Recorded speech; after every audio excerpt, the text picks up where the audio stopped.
When you watch a group of students running around a field, the physical freedom on display is something we usually take completely for granted. You want to run? Your legs move.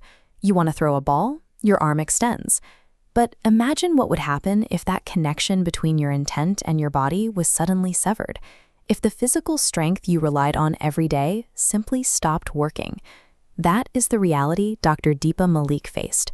At 29, she was a highly active athlete and a dedicated swimmer. This illustration of the human spine shows what changed her life. Doctors discovered a tumor in her spine.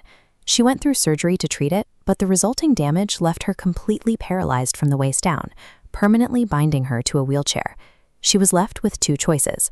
She could look back at the athletic life she had lost and live in regret, or she could completely rewrite her future. She decided to seek out, in her own words, a world of limitless possibilities. Her choice reveals a powerful truth about human endurance. When the physical body reaches an absolute limit, true athletic resilience begins in the mind. Her decision led her straight to the Paralympic Games. This is a massive global competition built specifically to showcase the exceptional talents of athletes with physical, sensory, or intellectual disabilities. If you ever doubt the intensity of these games, look at the physical strain on these athletes competing in a wheelchair race. The demand on their muscles and their competitive spirit are every bit as extreme as any other global sporting event. This timeline charts Barrett's history in the Games, starting right here in 1968, which marked the nation's very first appearance on this global stage.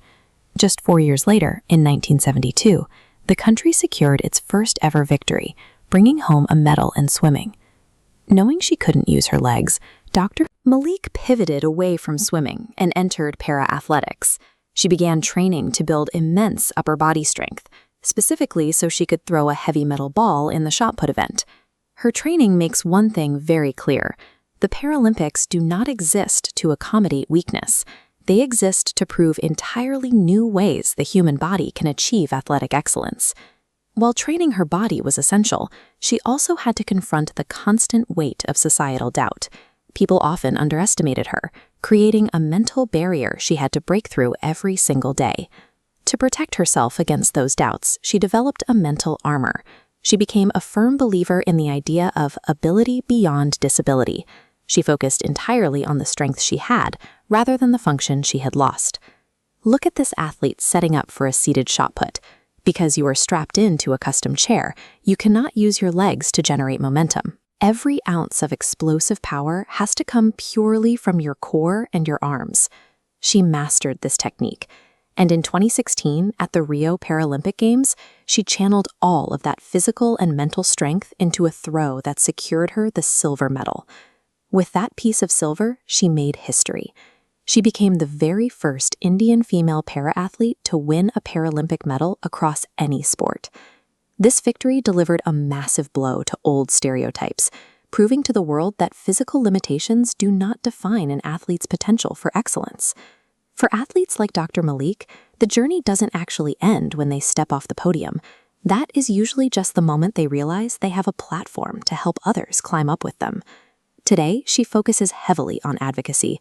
She organizes outdoor adventures and sports activities specifically designed to help people build emotional health and to empower women facing their own physical challenges. She also tackles the practical barriers to entry, actively tracking down specialized sports equipment and providing it to para-athletes who struggle with the high costs of training and gear.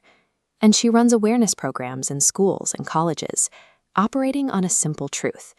If you want to build a truly inclusive society, you have to start by educating the youth who will eventually lead it. When she speaks to students, her advice is incredibly direct. She tells them that every setback is an opportunity to prove your own strength. Her life proves that a disadvantage, whether it is a disability, an injury, or a social barrier, is not a limitation. It is simply a unique strength waiting for you to figure out how to unleash it. So the next time you encounter a massive hurdle in your own life, think of Dr. Malik. Look at the wall in front of you and ask yourself how you can turn that exact obstacle into your stepping stone.